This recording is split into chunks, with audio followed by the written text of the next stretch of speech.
कि ये जो फलाए आम के 215 इंस्टीट्यूशन स्कूल्स को टेक ओवर किया,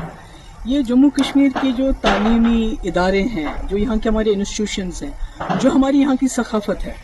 उस पर एक और हमला है। मैं इसलिए सकाफत और जम्मू कश्मीर के तशख्खुस के साथ इसको जोड़ रही हूँ क्योंकि बहुत कम ऐसे स्कूल हैं FAT की तरह जो स्कूलों में इखलाकी इस्लामी तालीम के साथ जो रेगुलर एजुकेशन भी देते हैं। मतलब कोई आप जिस स्कूल का नाम नहीं ले सकते हैं जहाँ पर ये बैलेंस मेंटेन होता हो। और इन स्कूलों में से बहुत ही नामवर शख्सियत उभरी हैं और इसके साथ हज़ारों के तादाद में, मेरे ख्याल में कोई 50-60 हज़ार तो स्टूडेंट्स हैं, टीचर्स हैं, फैमिलीज़ हैं जो जुड़ी हुई हैं। तो इस तरह से इसको इसको टेक ओवर करना, पहले तो जमात इस्लामी के तमाम एसेट्स को टेक ओवर किया गया, उन पर बैन लगाई गई,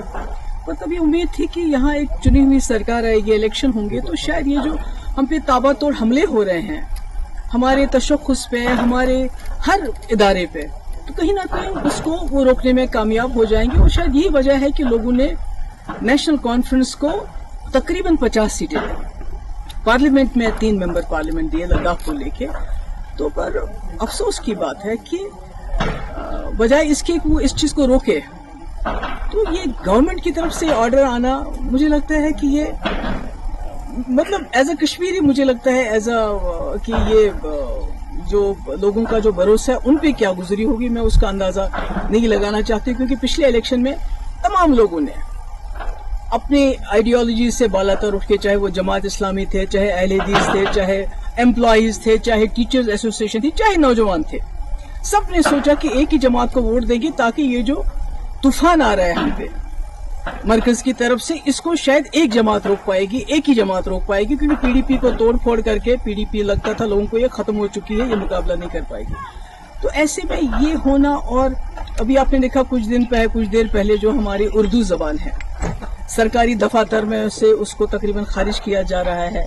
हमारी किताबों, हमारे जो सिलेबस है, जो करिकुलम है, उसमें जो है हमारे शेखुल आलम रहमतुल्लाह अलैह हैं, या हमारे अल्लामा इकबाल साहब हैं, या इसी तरह जो हमारे आगा शाहिद साहब हैं, उनको बिल्कुल उससे अलग किया जा रहा है। तो सरकार जो है खामोश है, और इस बार तो सरकार हिस्सा बन गई। आपको याद होगा 2016 और 17 में जब यहाँ बहुत हालात खराब हुए, पथराव रोके ना रुके, दिल्ली से इतनी बड़ी टीम आ गई, बड़े बड़े मिनिस्टर्स की, बड़े बड़े पॉलिटिशियंस की, और हुर्रियत के दरवाजों पे गई कि आप दरवाजा खोलिए, हमसे बात कीजिए, दरवाजे बंद कर दिए। यानी इतने हालात खराब थे। उस वक्त मेरे ऊपर बहुत प्रेशर आया था कि आप जमात इस्लामी के ऊपर क्रैक डाउन कर लीजिए, बैन कर लीजिए, इनको PSA लगा लीजिए, इनके एसेट सीज कर, जो अब हो रहा है, जो इस वक्त की सरकार इस वक्त कर रही है। मगर मैंने सोचा कि अगर मैं अपने ही लोगों पे बिला वजह इस किस्म की कार्रवाई, या तो कोई सबूत हो कि भाई इस वक्त ये कुछ ऐसा कर रहे हैं तो आप कोई एक्शन लोगे, मगर सिर्फ इनकी आइडियोलॉजी की वजह से किसी ने जाके दिल्ली में चुगली खाई थी कि भाई वहां जो भी कुछ कर रहे हैं वो जमात इस्लामी के लोग कर रहे हैं, जो पथराव हो रहा है, जो मुल्क के मुखालिफ जो मुहिम चल रही है, वो सब जमात इस्लामी। और मैंने उस वक्त स्टैंड लिया, जैसे मैंने कुठवा में स्टैंड लिया। हालांकि मेरे पास अक्सरियत नहीं थी, हम PDP BJP सरकार में बने हुए थे। आज नेशनल कॉन्फ्रेंस के पास अपनी अक्सरियत है, उसके बावजूद वो इस किस्म के फैसले करती है। मुझे लगता है ये अफसोस के लायक है, और इसके बारे में क्या कहूँगी। वैसे तो लोग कहते हैं कि कहीं ना कहीं नेशनल कॉन्फ्रेंस और जमात इस्लामी का पुराने वक्त से चल रहा है, कि जब शेख साहब मरहूम 77 में आ गए, उसके बाद जमात इस्लामी वालों के साथ क्या किया गया, किस तरह इनके घर चलाए गए,